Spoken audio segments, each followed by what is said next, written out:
Respected CA Anuj Goyal Saab, Chairman Research Committee of ICAI, CA Sushil Goyal, Chairman Board of Studies Operation and Central Council Member and the Session Chairman of the upcoming session, CA Dr. Seetharaman, what would I say about him? CA Praveen Sharma, Chairman Ranchi Branch of CIRC of ICAI and other office bearer, EXCOM members, past chairperson of Ranchi Branch of CIRC of ICAI, other esteemed luminaries. I take a pleasure to introduce CA Dr. Seetharaman.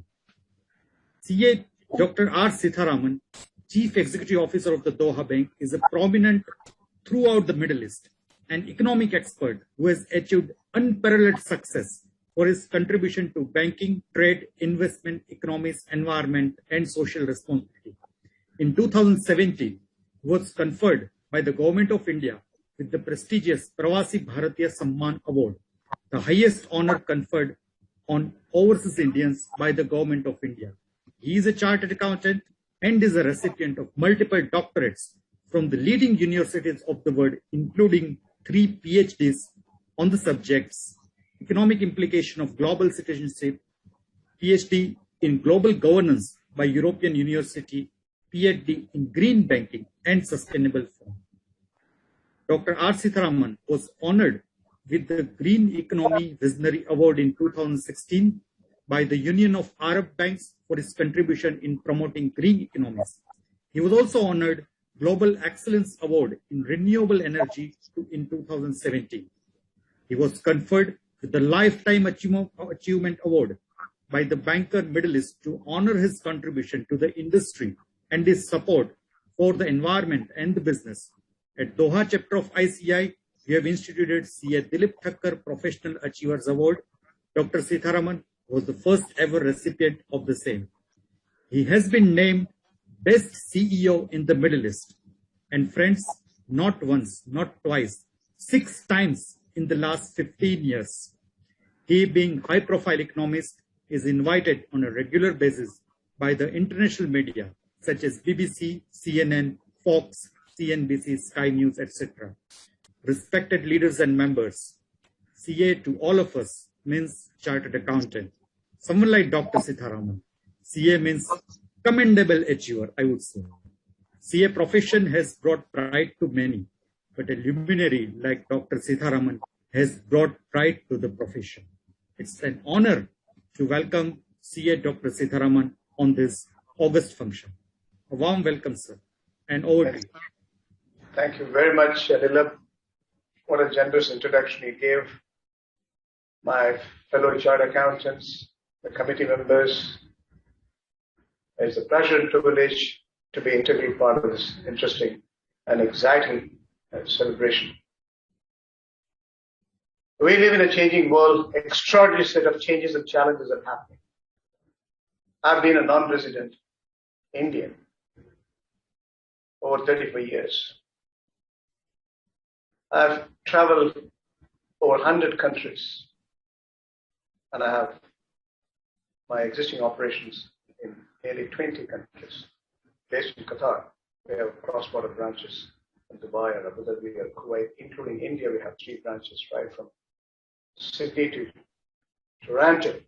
We have Doha Bank as a commercial enterprise. I have the privilege of running as a chief executive for 17 years. When I look at objectively the interconnected, interdependent world, as the Ranchi chairman has mentioned, we're all one family. It's a beautiful Tamil saying. Permit me to say that word. 3,000 years before, as a famous poet by name Kaniyan Pungundranar, he said in Tamil, Yadum Ure Yavarum Kurdish, means the same, Vasudeva Kutumbakam. That's what Mr. Abdul Kalam has mentioned it in the European Parliament. He himself has mentioned, when there is righteousness in your heart, there is beauty in your character. When there is beauty in your character, there is harmony in your home. When there is harmony in your home, there is order in the nation. When there is order in the nation, there is peace in the world. That's the substance. We love everyone. We like everyone. Everything is interesting. Everything is positive. Everything is constructive. That's the engagement we need. In an interconnected, interdependent world, when we realize we are global citizens, territorial integrity is only incidental. Caste, creed, race, religion, these are all designed to divide the world. The recent pandemic, COVID-19, has defied all those logics, isn't it? Look at the scale and enormity of the tragedy. But there are lessons we have learned. There are messages we need to conceptualize. We're all one family. We believe in humanity, human dignity, human prosperity. When you're aiming at a short term, you cultivate flowers. When you aim at medium term, you cultivate trees. When you aim at eternity, you build humanity. That's what his values are all about. Your thought becomes action, action becomes habits, habit becomes character, character becomes your destiny. And you desire your destiny only by recognizing just sheer love is what is keeping us going in this planet. Substance remains the same. This pandemic itself, whether it's advanced economies or developing economies or emerging markets, everyone has gone through. Economic governance, after recognizing the risk, the world came together. They mapped the monetary policy and fiscal policy to put things together. The social risk was well managed to minimize the damage. Recognizing we need to observe the distancing, hygiene, plus. When it comes to environmental risk, again, the global governance has emphasized we need to reduce the carbon emission. We have to create a carbon neutral society. We have to even go carbon negative. Then only we create a better world and better citizenship in this world. As Swami Vivekananda said, we're all debtors to this planet. The earth, the wind, the sun, the water. If you look at in substance, all these elements is embedded in your cosmic energy, and you are the subset of it. That's what the synchronization is all about. This, our philosophy as our ancient cultures, heritages recognized it. And precisely the revolution in this pandemic is practice social distancing. Ensure you maintain hygiene. Ensure you create a better world. Because we are all debtors. Reiterating the statement again and again, we have to recognize we are on planet Earth on lease. We have a job to do and create a better world and walk out. Create a better generation. We want our future generation to be better than us, isn't it? That's the purpose. The biggest discovery of this pandemic, again, is to recognize human beings can alter their mind and alter their life. The acceleration, the speed at which the world came together was a different discipline. We came together. We minimized the damage. That's all we could do. Now, substance remains, we have a lot of unfinished business. This is not over. Our message is very, very clear. When I recognized, after traveling across the globe, understood, love is a single message I need to put in my system. And recognizing the fact that it's a single world. I went to the United Nations and said in 2012, the financial crisis was designed to deceive a common man by infectious greed. The world has to come together as one connection, one connectivity, ensuring we are more ethical and moral. That's the governance, truth, trust, transparency. And that's what exactly the cosmic energy is set in. It's difficult to hide, as Buddha says. The sun, the moon, and the truth. Isn't it? So, what does it mean by single world? How do I recognize this? Leave alone the fact I shared my experience in substance and I compiled this research compendium. And essentially, thanks for the research committee to endorse this.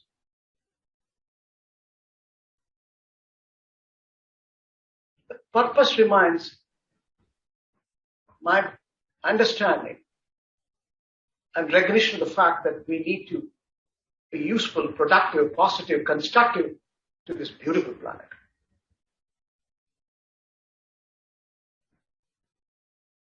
It's not that you are the end of it. There were people before me. There are people after me. The generations to come, this planet has to endure its value. That's the purpose. So it means we have to break the territorial integrity in our mind. Your heart can be local. Your mind should be global in substance. Single world. That's what the first message. Again, how do we get into global governance? What has happened in the financial crisis in 2008 was a testament for us to realize the toxic products created by financial engineering. It was a doctor substance, all right? And subprime crisis was created. We learned lessons. We thought it's only a liquidity issue. Liquidity moved into solvency, solvency moved into sovereign, and the whole world got into a bigger problem. It took years and years to rectify. Still, there are different disciplines to follow, whether quantitative easing, whether making sure fiscal prudence comes in. All these developments are only incidental, but the message is very clear.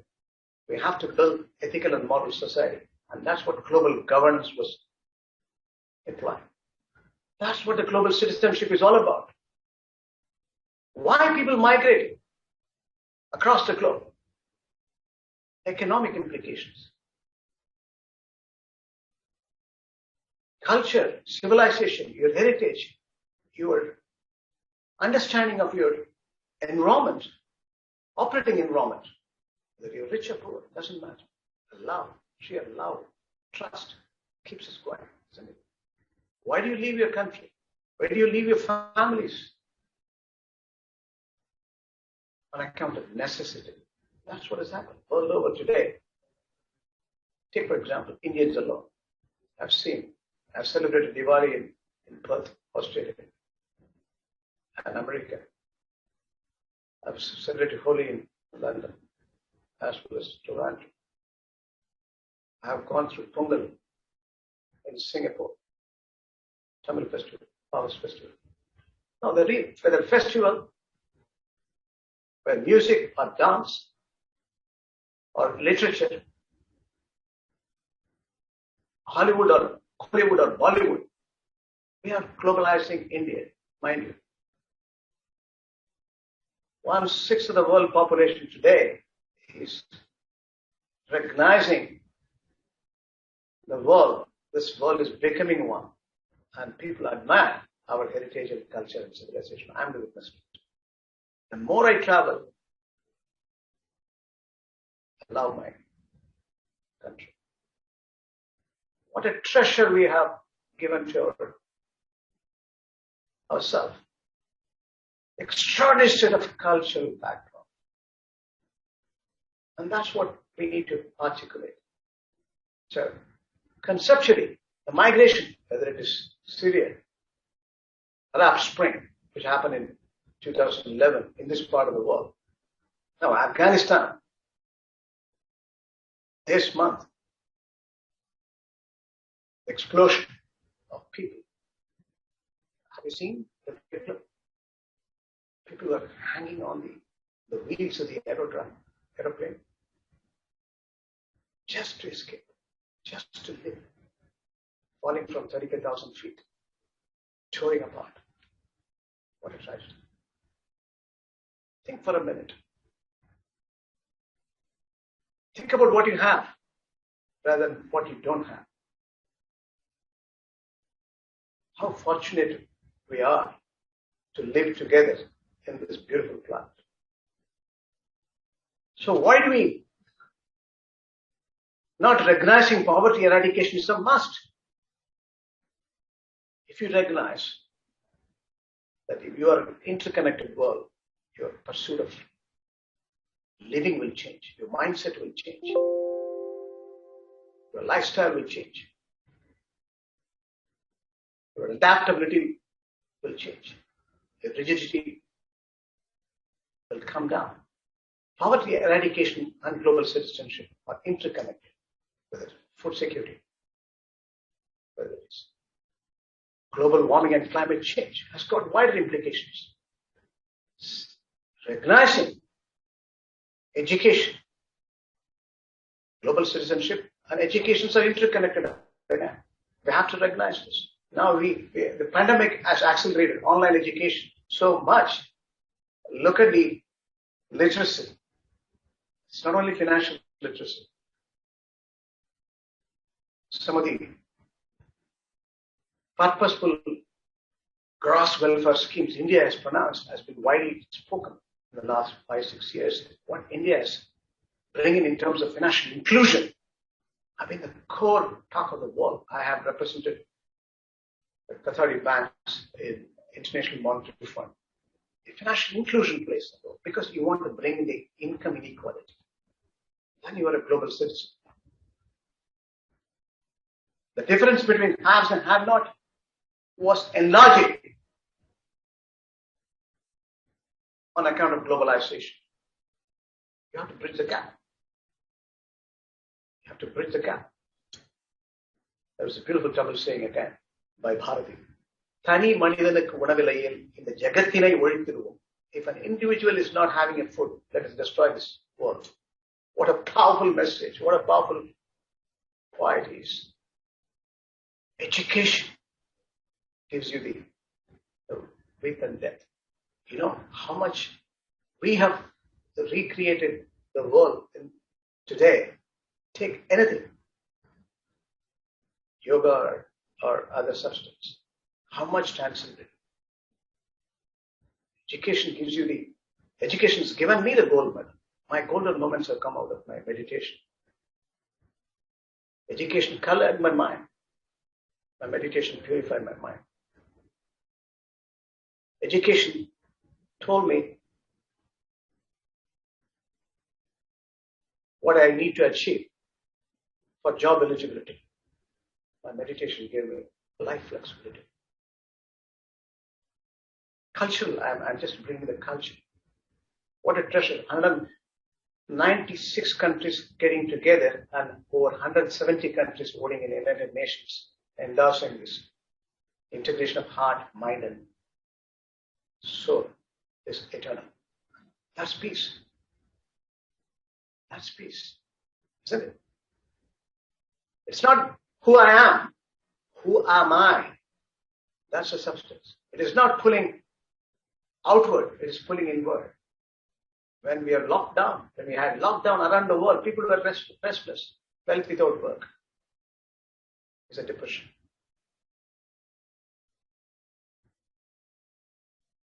Not internalizing, what an opportunity to go through your internal integration this space is given. Even this lockdown period is an opportunity. Isn't it? Let's recall Gandhi. Mahatma Gandhi said, wealth without work, science without humanity, politics without principle, religion without sacrifice, commerce without morality. So, no substance. That's what we need to do. We need to understand. Our inspirations comes out of recognizing the truth, towards the truth. That's your life passage. That's what we have told the world across. That's what our philosophy is all about.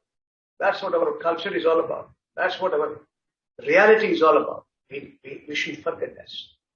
Global citizenship is not a concept today created. It's our culture. The economic implications is what I was trying to articulate in this substance, in my research compendium. So what we need to articulate is education for all, healthcare for all again. This crisis has revealed it. I wrote this substance maybe 7-8 years before. But I'm realizing that how true it is in the current context. And I'm glad the research committee has recognized this. Look at the remittances. And also the overall global citizenship. Today, as I mentioned, over 30 million people across the globe are there. Persons of Indian origin or non-resident Indians. They're all sending money back home. People who are settled are permanent citizens of even various pockets of the world, of Indian origin, are still recognizing they want to maintain the culture, heritage. They want to pass on this value system. They recognize how profound and prolific it is to pass it on. And they make sure the community living is so meaningful, but yet they contribute to the exchequer. Today, if you look at where Indian economic substance is growing in the right direction, market liberalization or opportunities which India is opening up in true terms to its character and intrinsic value is an opportunity for the entire world to recognize here is a functional democracy and bringing in a lot of value advantage for long-term prosperity for us to have principle-centered partnership. That's why G2G everywhere. A great country like Qatar, a small country, 11,943 square kilometers, is engaging in very strong partnership, not only in economics, in various forms of substance. What we need to articulate, since I'm talking to chartered accountants, we have to understand ethical and moral governance is ultimate. There's nothing as offshore. Offshore tax havens are nothing but tax evasion centers. Let's understand this dynamics. If compliance architecture is going to recognize that we have to disclose 100%, there's no question about it. Let's not defeat the purpose. So, essentially, economic implications by which people even migrate. Tax avoidance is the reason why people switch on. And emotionally still, the bondage is there for them. But what we need to recognize. This planet is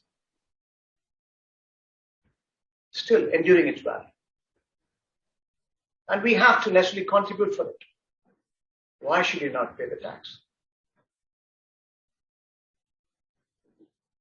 How are we going to maintain and upkeep this planet? Global warming and climate change, rising sea level, increasing temperature, animal extinction. Look at the carbon emission. World top 10 cities who have maximum per capita carbon emission. India ranks. I'm sorry to say, still a long way to go. We are changing the energy mix. The government is doing everything possible after COP21. So much alternatives have been seen. Energy mixes in India itself is changing. For example, natural gas is moving from 6 to 15%, solar, wind, biofuel. Fuel is coming up. We need to understand offshore tax havens are not healthy. These are intermediaries to create disruption to ethical codes. Within the discipline, cashless society is going to be the realistic opportunity. Sweden making it in 2023. When there was a huge cry across when the parallel money was put to rest, attempting to put things in order in terms of demonetization. Why? Why? Everything should be inclusive. Everything should be in the accounting system. Everything should be through the banking system. It is going to be cashless, whether we want it or not. Payment mechanism has changed. The digital governance is going to re-regulate the world. The tools which have come on account of the fourth industrial revolution is going to reinvent the whole world. Let's understand this. It will become a cashless society. It should. That will create more trust and transparency, isn't it? The rich becoming richer, how becoming, more and more is not healthy. So obviously, when you recognize that you have to share, when you have wealth, excess in substance, it's not for you, it is for you to share. The joy of giving, you have to believe it. Everyone, whatever be your capacity, but you have to come to terms. So digitization is redefining the social media tools. Feature every individual become institutions today, isn't it? So we come to terms as global citizens. Let me sum it up in the next 2 to 3 minutes. Global citizenship is all about empowerment of people, responsibility to each other, recognizing it is one family, Vasudhaiva Kutumbakam. We are all debtors to this world. We recognize globally we lost 217 million. People were impacted and death is around 4.51 million. No country is an exception, whether Qatar or India. It's nearly 450,000 in India itself. 30 to 33 million people are impacted. Now, COVID vaccination we need to accelerate. We need to make sure the economic implications behind this process is going to have wider impact for us, the world to recover, the trade or investments, banking or finance. Global citizenship is all about flexibility and adaptability.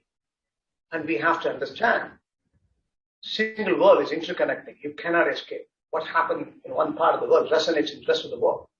You cannot disregard the fact it is borderless. Politics and economics have to converge. Those politicians who, hiding the economics, or economics and politics are disintegration in their substance. It's not without, a true meaning to it. Then they will have no longevity. Principle-centered politics is going to play a bigger role. The world is becoming a better place after this crisis. Trust me, the pandemic has taught us enormous amount of positive values. Economic integration and sustainable development is a key. If you look at the global citizenship today, 1% of the global citizens are dual citizens as well. So where is ambiguity? Global governance should recognize the global citizenship, I said. Opportunities are more in a borderless world. We are seeing housewives are getting into multifarious activities. They have borderless world. They sell what they, even handcrafts. So we have moral and ethical responsibility. Why should we allow 836 million people still live in poverty? Without food, they go to bed. Global food production, if you have to reach by 2050, if you have to sustain basic, we need to increase the production by 70%. We are going to have 9.1 billion people. Climate change, they all have to work. So we have to eliminate poverty. We have to bring in zero hunger. We have to give good education. We have to have good health. And we have to necessarily make sure gender equality, diversity, respect women. Gender equality is a must. Now corporate boardrooms are now getting redefined around the world. Women are second to none. Respect them. Decent work we have to create to everyone. That's part of the global citizenship. Economic momentum. You have to do it to make sure everyone has money at their disposal. Reduce the inequalities and ensuring sustainable climate change. We need to manage it. And life below the water, marine, and above the water. We have to understand this. It is not one without the other. Life on land is important, that we are monitoring it. We have to bring in, more than anything else, truth, peace, just. Truth in action is just, isn't it? Institutions have to bring the truth. Governance is paramount. Corporate governance, which we are all engaged in, is a must. Then it becomes a global governance. We need to build this partnership forever. And we have to recognize youth empowerment is a key.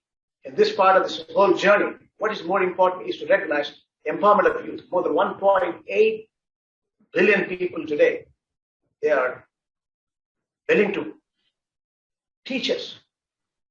You learn from your new generation. I'm giving a message. Please try to understand.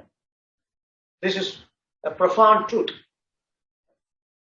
Your value systems are same, but you have to learn from the new generation so that adaptability becomes more meaningful. You live in harmony. And we never recognize the world at large is converging on one thing. Experience is important. Old values are still hold good because we aim at long term. Attitude of gratitude is what we need to advocate further. And we need to create cultural transfer, cultural diversity in substance to make sure we, again, see the opportunities. It's all about recognizing everything is a framework in terms of opportunity.